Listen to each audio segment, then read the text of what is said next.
morning, and welcome to Morning Movie News, where I find myself wondering whether or not there are any circumstances under which Tim Miller would return to direct Deadpool 2. And I bet a couple of Fox executives are wondering the same damn thing, but not Ryan Reynolds, because it does appear after Junkie XL publicly departed the project at the end of last week, and that's what we're going to discuss today, but it would seem that with that move, that both Tim Miller and Ryan Reynolds are hunkering down for a battle of epic proportions as to who can claim responsibility for the success of the first movie. So that question has now been raised, and it looks like they're going to force the second movie, the sequel, Deadpool 2, to be the answer to said question. And I don't think Fox wants that cloud hanging over Deadpool 2 at all. I don't think they want Deadpool 2 to have to answer that question. And to be perfectly honest with you, I think we all can agree that the answer to that question is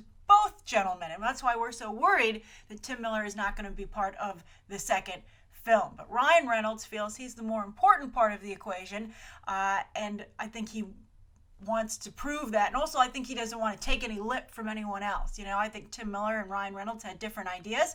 Ryan Reynolds, said, I'm the decider. My choice is more important. Tim Miller said, I don't think so. And then Fox said, yeah, Ryan Reynolds is more important. Sorry, you gotta go.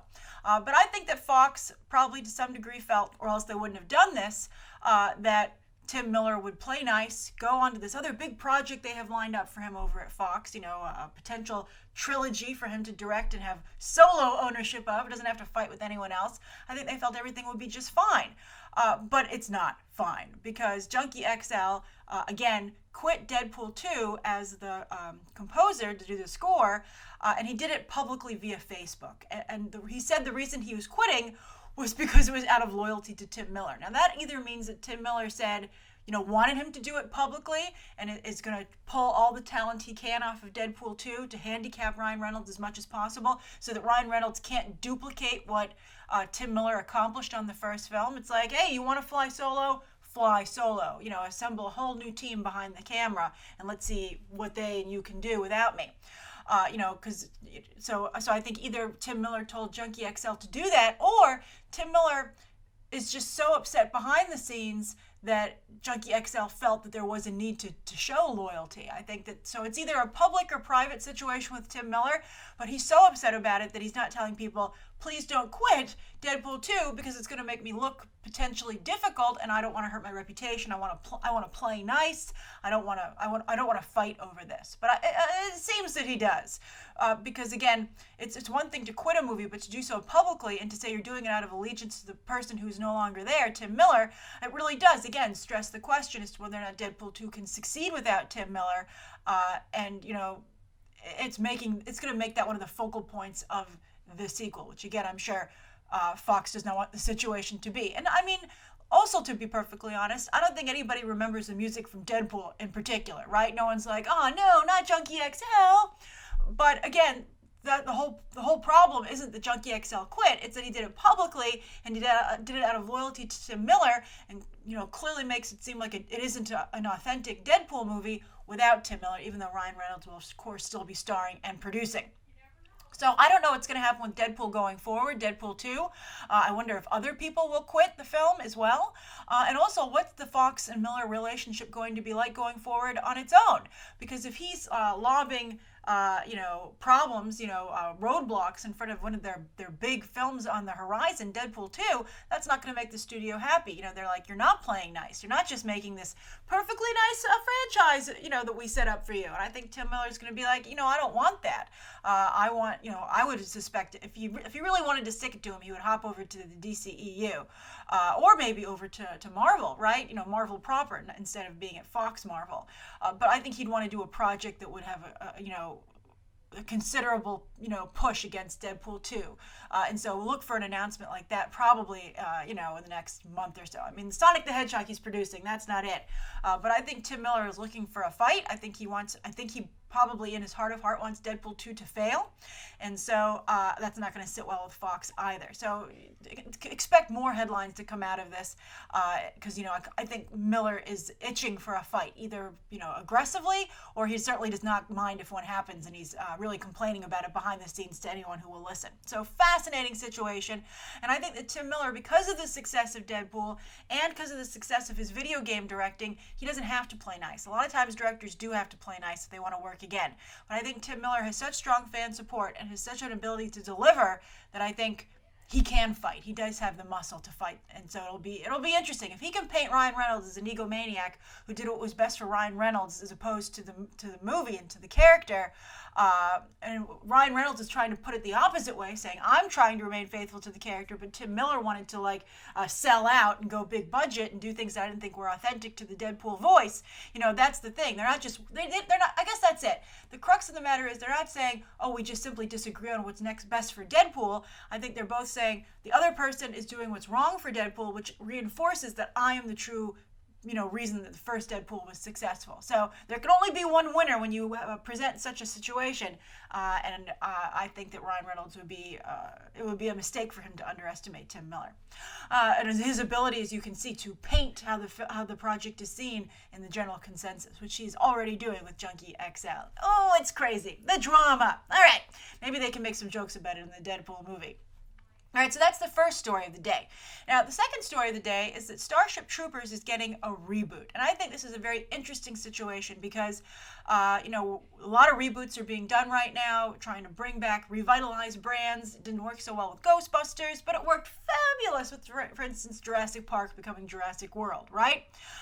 Now, because also the Starship Troopers reboot is something that I think on paper actually makes a lot of sense, but fans are very upset about it, and I think that a lot of the people involved are alarming. All right, so let's talk about, first of all, the Starship Troopers reboot as it's actually taking shape, and then discuss how maybe it would be better to take shape.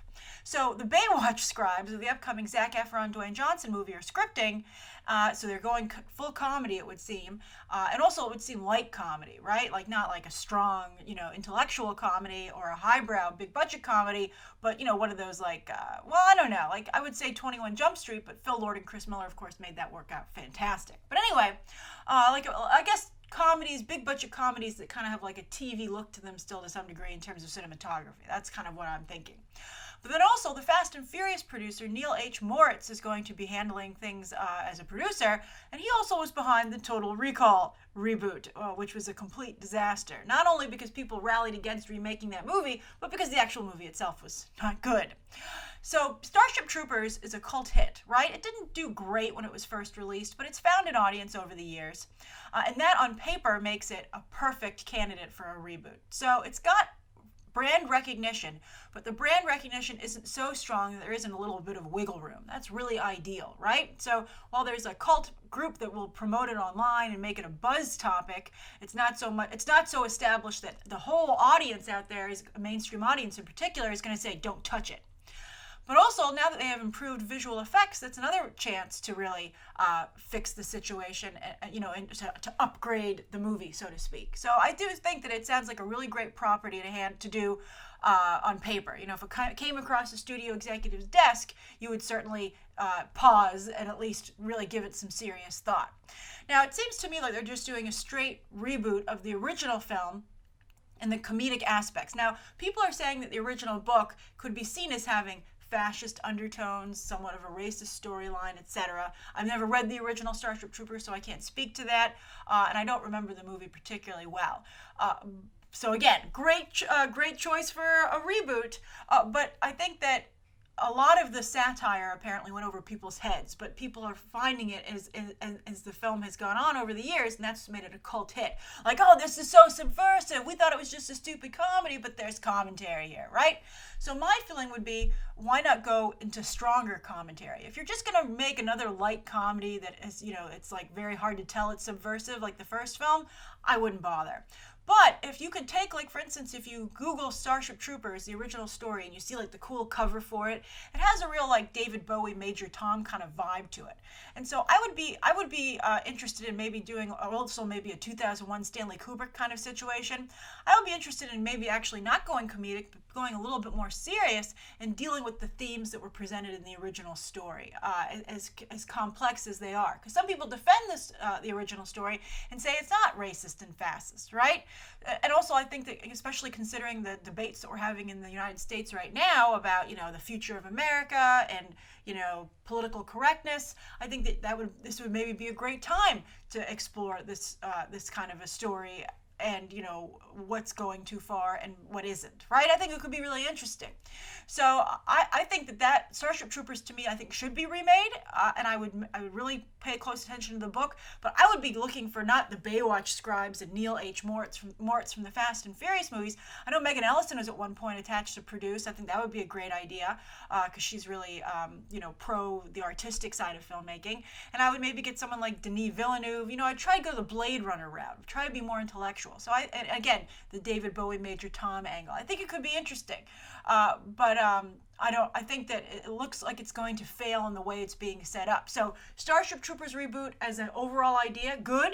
The way it's moving forward, typical Hollywood bad. You'd think they'd be able to tell these things by now, even just by looking at someone's resume. Apparently, Hollywood not too keen on that. Like, if we start looking at other people's resumes, people will look at our resumes, and then the whole thing will just fall apart. So let's just pretend we've never made movies before. All right, so that's the second story of the day. Now, speaking of making movies, the third story of the day is about Netflix, which is having an executive reshuffle in their original movies department. And Pauline Fisher, who's the VP of Original Films, is exiting to start her own business, consultant business. And I think when someone exits to start a consultant business and not go to another company, that's usually because Netflix is like, do you maybe want to leave, Pauline, and start your own company? And she's like, well, maybe they just say, do you want to leave? And then she sees that nobody else wants to hire her, so she says, okay, I'll start my own company, and then she doesn't have to get fired, right? That's a lot of the times you'll see executives leave. But anyway, clearly I think that Netflix's movie division is having nowhere near the level of success as their TV division. Stranger Things has been a huge hit for them. The Crown just debuted on Friday. I've started to watch it. I've watched the first 3 episodes. I think it's spectacular. But, overall, with movies, they're struggling. And they're in a race with Amazon. For instance, late last week, The Hollywood Reporter said that Amazon and Netflix are in a race to establish themselves as the streaming service that can do well in the awards race. Because, Netflix has done quite poor. Beasts of No Nation, they couldn't get off the ground. They acquired some movies at Sundance, for instance, that recent Paul Rudd one, and nobody paid any attention to it. And, Nate Parker infamously said no to Netflix for Birth of a Nation because he didn't think they could get his movie off the ground awards-wise. Now, of course, that didn't turn out so well, but that initial no was very damning for Netflix. And Amazon has Manchester by the Sea, which they acquired, I believe, also out of Sundance. And Manchester by the Sea is, of course, produced by Matt Damon, stars Casey Affleck, and that's a real legit awards kind of contender film, so Amazon might pull ahead a little bit this year. So the Netflix original movies both makes their own films in-house and acquires films on the festival circuit. And so far, they have the Adam Sandler movies that apparently are successful for Netflix business-wise, but certainly aren't helping the company image-wise.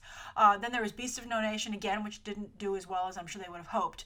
But then Pauline Fisher has a number of movies that are coming up that, could really show her legacy after she leaves, right? There's Bright with David Ayer and Will Smith starring. War Machine, that's also the Max Landis was the scriptwriter on that. That was a big deal. He got a huge payday for that. But then there's the War Machine movie with Brad Pitt. That's a political satire. Then South Korea's Bong Joon-ho has Okja with Tilda Swinton, Jake Gyllenhaal, and Paul Dano. Our Souls with Robert Redford and Jane Fonda. Of course, Jane Fonda stars in Frankie and Grace it's been a long-running show on Netflix, but not getting a lot of attention. And then Adam Wingard's Death Note, of course, is also coming up. So they have some high-profile movies on the horizon, but original movies on Netflix just overall have not been working out. I think because, it's a one and done. A series is long, it takes time. People feel I think it's more it's a better fit with conversation, ongoing conversation.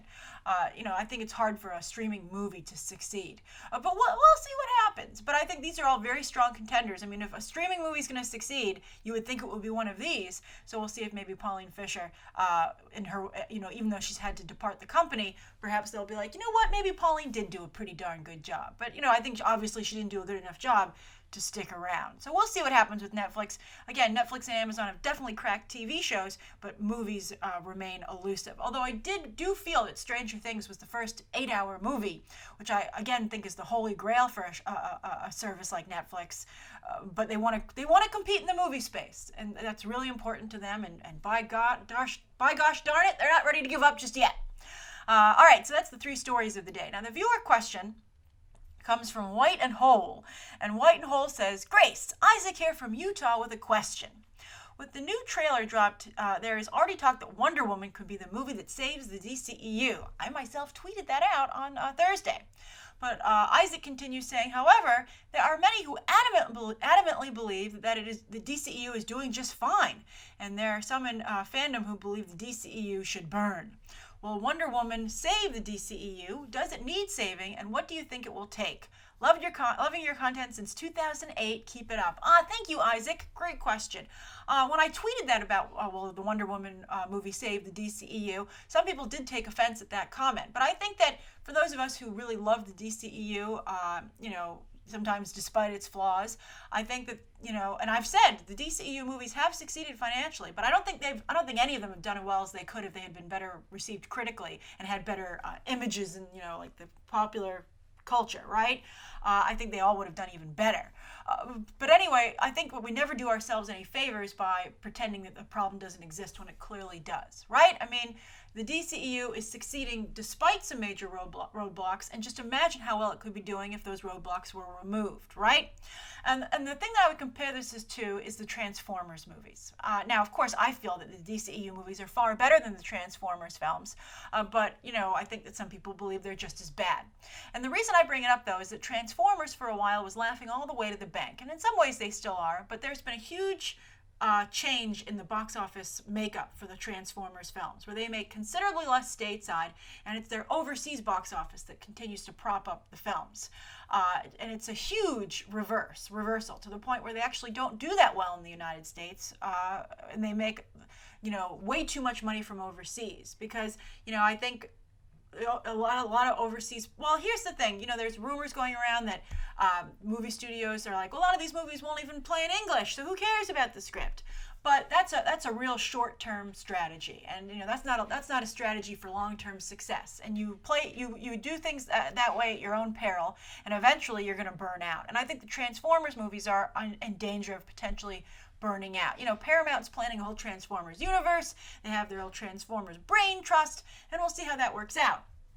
But I think that they themselves must be looking at the box office and seeing that they have a ticking time bomb situation there. So I think that the DCEU, it can't continue this way, is what I'm saying. Like, it's lucked out, it's doing well, it has incredible fan support, which they should be very happy about. And I feel they've done some really exciting and interesting things. But they can't continue to be just so maligned by Rotten Tomatoes and to be, the butt of jokes in popular culture. It just cannot continue. It's just not something that's going to last long term. So I think that Wonder Woman, if it's indeed a good movie, and I think everything seems to indicate that it is, not only in terms of visuals, but in terms of story, it will turn things around. The DCEU needs a fresh rating on Rotten Tomatoes. It doesn't have to be in the 90s. It just needs to have a frickin' tomato next to one of their movies instead of that green splotch. That's all they need. And they also need people to start saying, yeah, that was a good movie. They don't need to have DCEU fans come under fire when they have a public discussion, right? They don't need to be the butt of jokes. Now, I do have some concern that comic book movies in general might be on the verge of collapse just from fatigue. We'll see what happens. There's just too many Marvel, and when you go, I went to see Doctor Strange again over the weekend, and there were so many trailers for other comic book movies in front of it. It was just absolutely crazy, and some didn't even air. Like the Lego Batman movie wasn't in front of it. It was just a huge number of trailers. Like Wonder Woman, Guardians of the Galaxy, just so many films, and it was just one after the other. And I the people that I went with actually didn't enjoy Doctor Strange because they're like, I just can't take these comic book movies anymore. It's too much. And also, I think as they become more intertwined with the cinematic universes, it becomes a lot like watching these crazy TV shows that go on for years and reading comic books. And I think there's a very big part of the population, the movie-going population, that isn't interested in that kind of storytelling. They don't want to have to be that committed. And so it's a turnoff for them. They're like, I don't know about the Infinity Stones, and I don't know about the end credit sequence. I don't know. It's too much for them.